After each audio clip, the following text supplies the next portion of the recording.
Support for Arkansas Week provided by the Arkansas Democrat-Gazette, the Arkansas Times, and Little Rock Public Radio.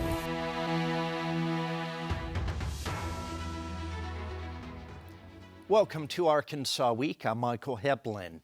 Construction is progressing on two unique projects to provide housing for those experiencing homelessness.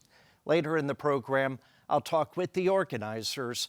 But first, Congress is heading into the August recess with efforts underway to avert a government shutdown in 2 months. Joining me is Arkansas Democrat-Gazette Washington correspondent Alex Thomas.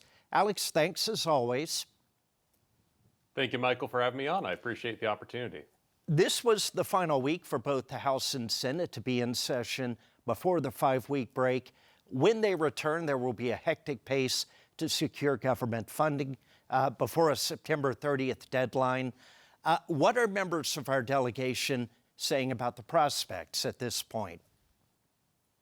Right. So when it comes to government funding, it really involves two of our members specifically. You have Representative Womack, who leads the Transportation, Housing, and Urban Development Subcommittee with the House Appropriations Committee. And then you have Senator Bozeman, who is one of the main Senate appropriators. On the Senate side, he leads the Military Construction Veterans Affairs Subcommittee. So they're trying to get these bills done right now. Right now in the Senate, they're actually working through that Milcon VA bill, and they'll be back next week to try to finalize some things. But at the same time, though, the House is leaving at the end of this week. They already have left by the time the show is aired. And so time is running out. I actually spoke to Representative Womack last week about when they would consider that THUD bill, and it may not be until early September at the earliest. Keep in mind here, Michael, they have to get through 12 bills through the next month when they come back, and they do face that September 30th deadline. Representative Womack is not a fan of what they call continuing resolutions, which maintains government funding. He really wants Congress to pass these appropriation measures and really get all of this done by that September 30th deadline. And Democrats have said actions by Republicans have, in their words, been an affront to the bipartisan appropriations process. And Senate Democrats have suggested they might use a filibuster, which would require a 60-vote margin. Is that looking likely? What are you hearing? Well, the good news is it seems like Senate appropriators have always been willing to be more bipartisan with their work, willing to work with each other to get this done. The House side, not so much. We're seeing things on the House side that are not going to win over any Democrats not trying to get that simple majority plus then some. So that's going to be the real challenge here is when the House gets done with its bills and sends measures over to the Senate, what will the Senate do to not just get those measures through their own chamber, but also make enough Republicans and Democrats hold their noses and say, all right, we can get this done, we can send it to the White House, and we can avert that shutdown.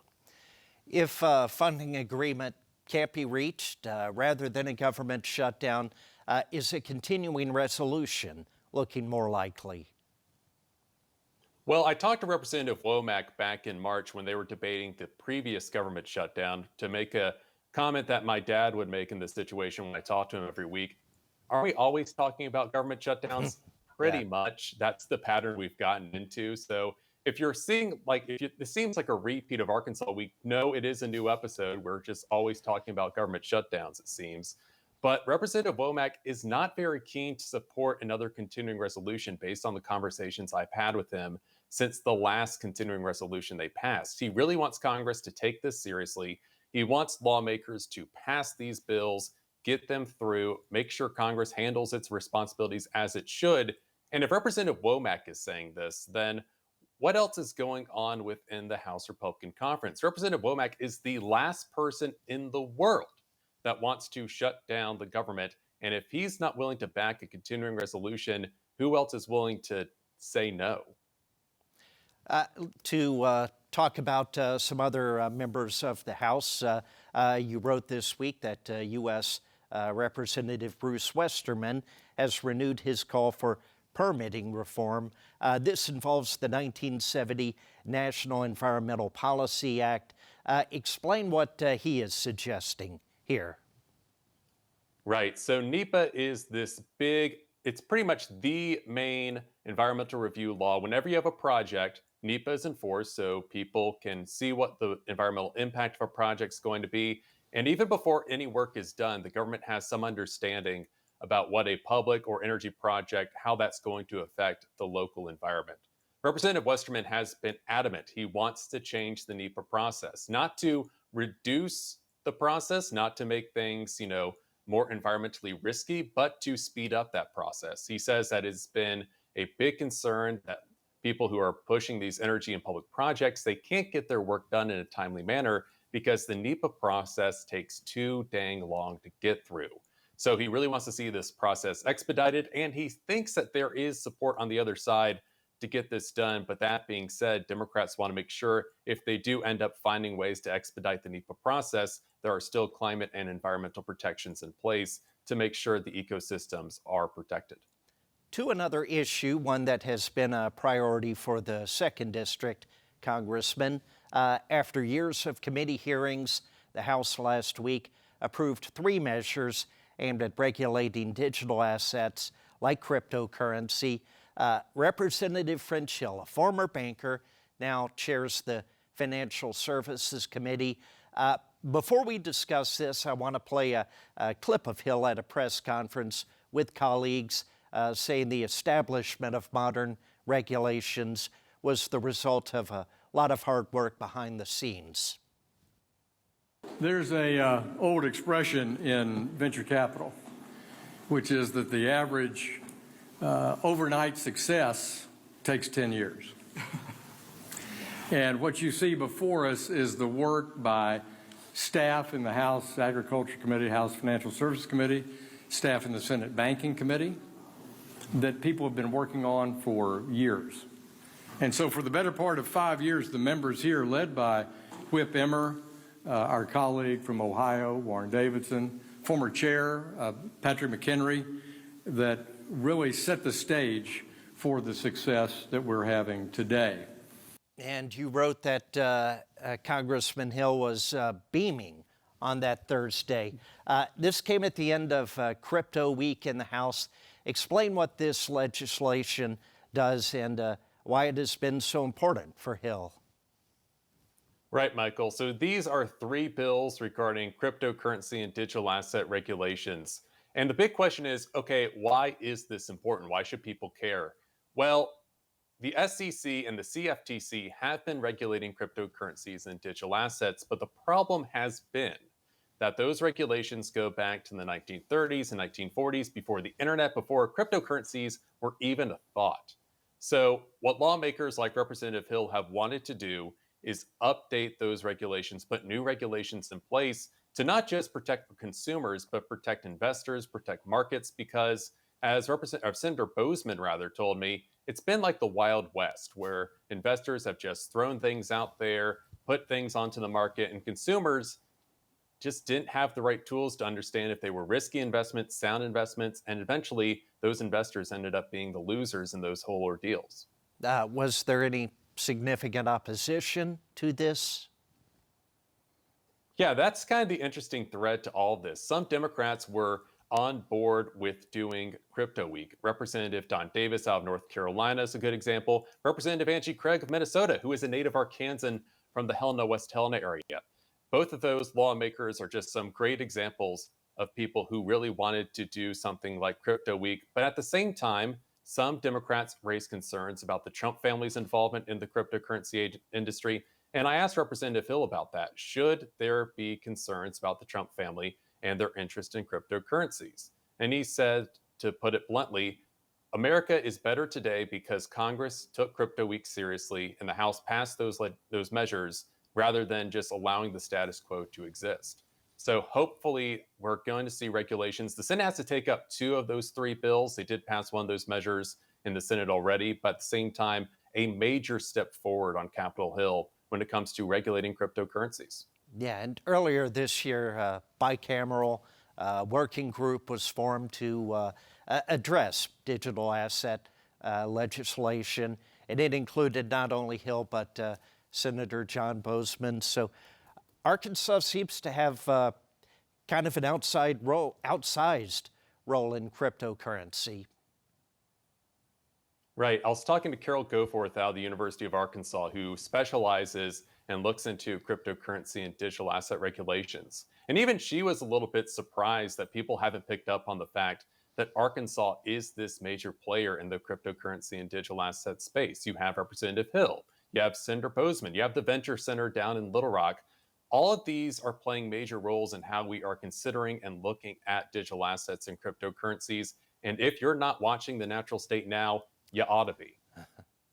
Well, finally, you mentioned Senator Bozeman. He's been pushing for years for a new farm bill, leads the Agriculture Committee.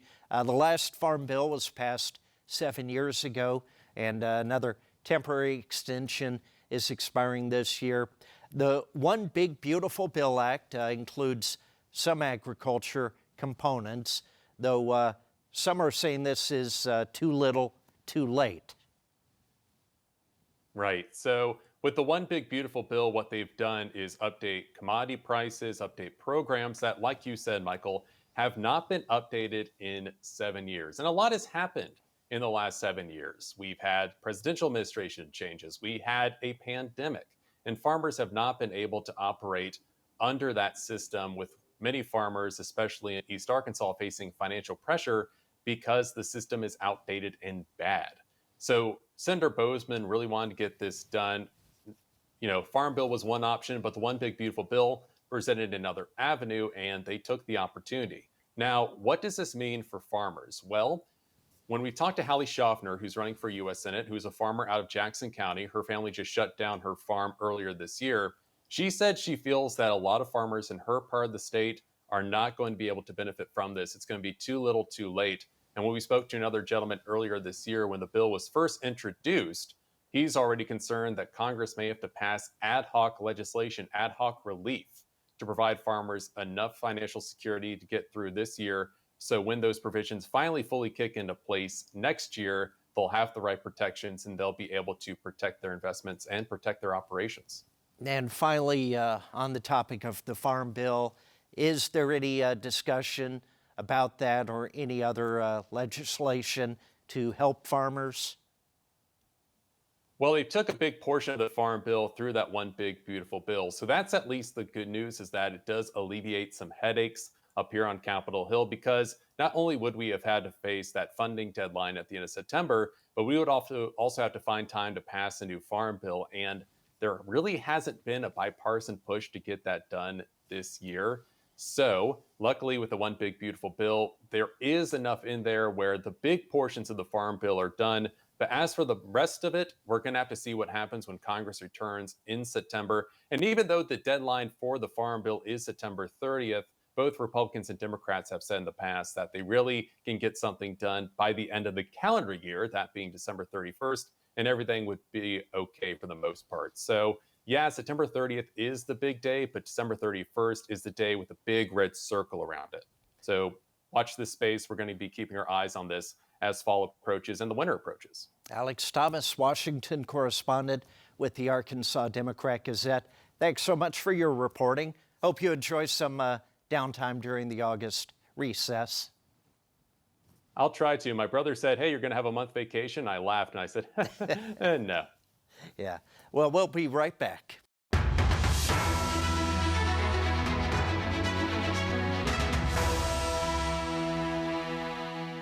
And welcome back. Two projects are under construction in Central Arkansas, independent of one another, but with a shared goal: creating villages to provide housing for those experiencing homelessness.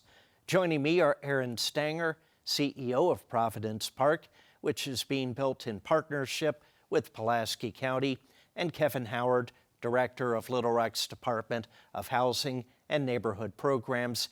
He's involved in creating the Little Rock Micro Village. Thank you both for coming on. Thank you.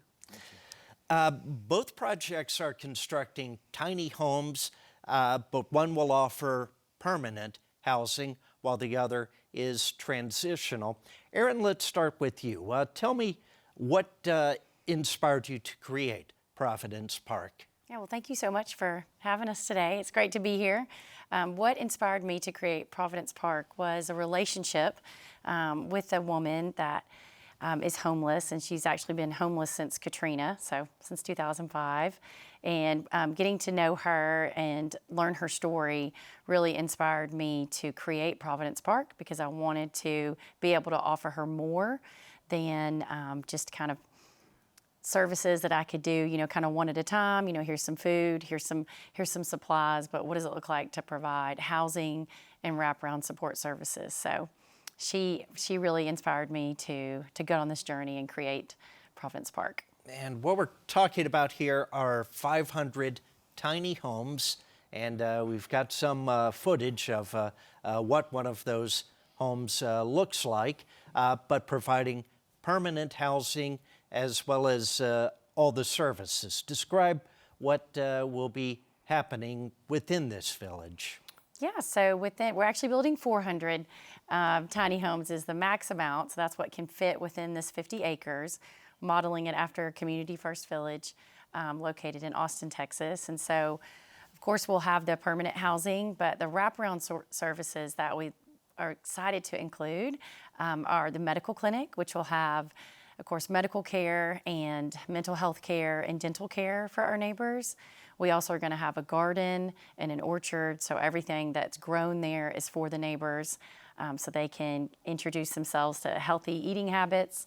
We'll also have a tiny home chapel and a memorial garden and a scatter garden to celebrate their life even after they pass on from being on the property. And we will also have, of course, staff and missionals on site, which are individuals that are called to walk alongside the neighbors to do life with them and help them each day. So we'll have that available as well, and full laundry services and, of course, full kitchen services, and we're excited. Yeah, and residents will be required to pay rent, but there are also work opportunities there at the site? That's right. We plan to have a workforce opportunity, so the Community Works program it will be created so that we can employ our neighbors that would like to work on site within the property, and then they can earn a living and be able to pay their rent and enjoy life within Providence Park. Yeah, and construction began more than a year ago at 6900 Green Street.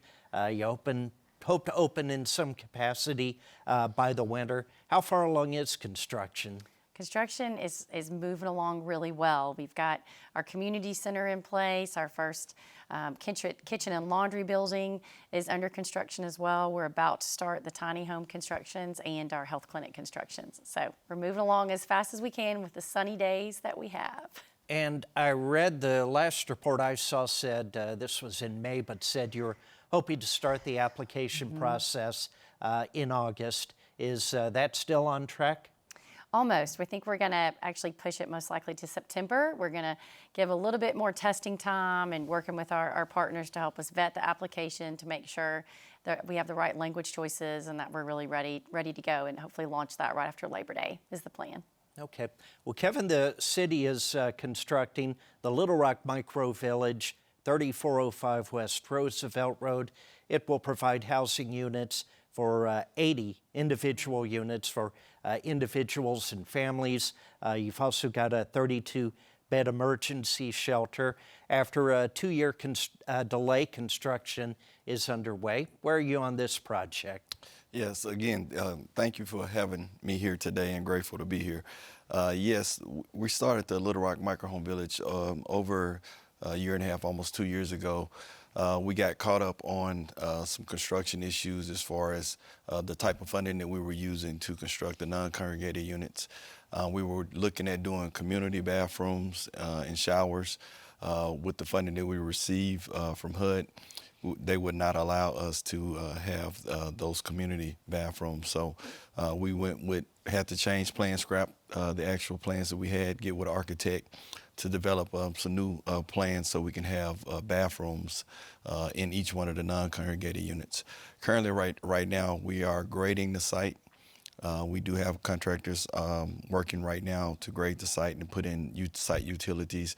Also, we have to work with all the utility companies in Arkansas, which is CAW, Energy, as well as Little Rock Water Recollection Authority, and also RDOT. People don't know that that's a state highway on Roosevelt, so it's a lot of things that you have to do to get permits pulled to have that drive to come off Roosevelt. So we're moving along. The contractor is about 60% complete. They are completing the actual utilities right now underground. So hopefully we'll see some roads being put in within the next 30 days. And then we'll get started on the community center and the actual non-congregated units. And we do have some footage that we can show our audience of what this looks like. But this, as I mentioned, was or is intended to be transitional housing. How do you decide who comes in here? What are the requirements or stipulations? Yeah, so we work with a number of nonprofits, as well as we'll work with Providence Park, as Errin stated. They also do chronically homeless too as well, so those individuals will be provided services, and then those individuals can go through a application process, so they can get in. We also have our Jericho Day Resource Center that we have DePaul USA that runs it, and so they'll have individuals that they'll bring in too as well.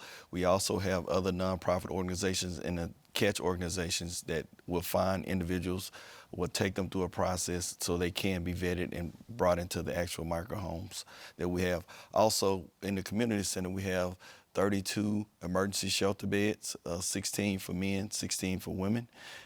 We have showers in there, as well as laundry facilities, commercial kitchen. We have case managers that will be on site there each and every day, as well as a director that will run the facility. We also have a health clinic that's on site as well, mental health services that can be provided, other wraparound services and training facility that we can train individuals so they can get a job and be able to transition from just transitional housing to permanent housing or permanent supportive housing. And then also we can transition those individuals out to Providence Park too as well.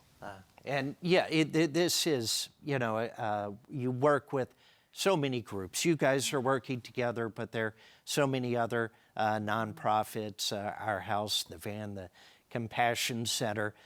So it really takes kind of a group mentality to address a problem this big. The last time we discussed homelessness on this program, we heard that it was continuing to grow in Central Arkansas. To either of you, are we still seeing an increase in the number of people experiencing homelessness? Errin? Yeah, we are. So if you know about the point-in-time count, it's often called the PIT count. So those numbers show that our numbers are rising here in Arkansas, especially in Central Arkansas, and the different levels of homelessness, whether it's transitional or chronic homelessness, we are seeing a percentage increase. Yeah. Yeah. So. And even that PIT count doesn't always accurately reflect the true situation, because you have people who might be staying with family or in long-term, long-stay hotels. What seems to be driving this increase? Yeah, it's a number of factors. But yes, I'll take that question. With me being over homeless services, is one of the divisions under my department. We see a large increase. Of course, Errin just talked about the PIT count. In 2024, the PIT count was a little over 500 that we actually counted, and this year it was at 973, so we're closer to 1,000. But that's not a true number, because the homeless engagement and specialists that we have go out. Matthew DeSalvo is our chief homeless officer for the city of Little Rock, and we have 4 engagement specialists that go out and engage with unsheltered individuals each and every day. And we see an increased number. We have people that's coming in from different states around the country that are coming to Little Rock because they feel like Little Rock will provide services to them. And so in the Central Arkansas area, we've provided a lot of services to individuals. We try to find places where individuals can go, provide wraparound services to them so they can get those needs taken care of. We see a lot of individuals out with mental health issues. I think we need more mental health facilities in the Central Arkansas area to assist these individuals, because when we go out and engage with them, we know they have an issue. And so housing is a big component, being able to shelter individuals, because you have individuals that we go out, they're in the woods, they're in areas that you wouldn't even believe that they would be in. Yeah.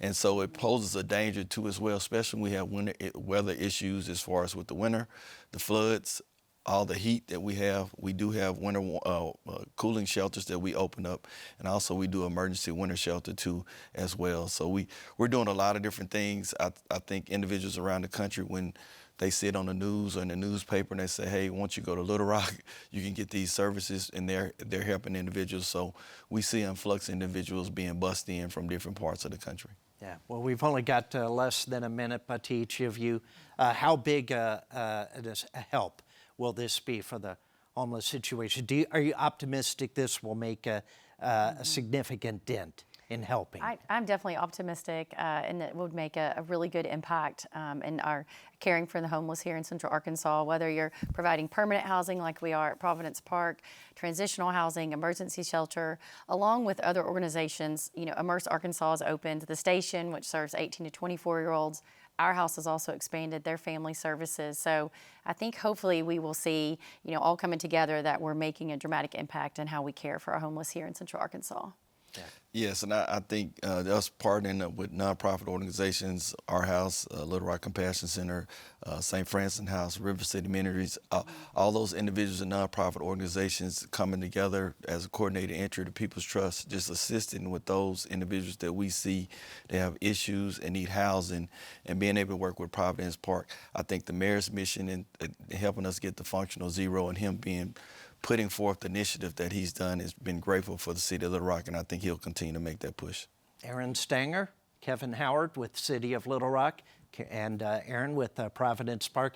Thank you both so much for coming by. Thank you. And I'm Michael Hibblen. Thanks for watching. We'll see you next time.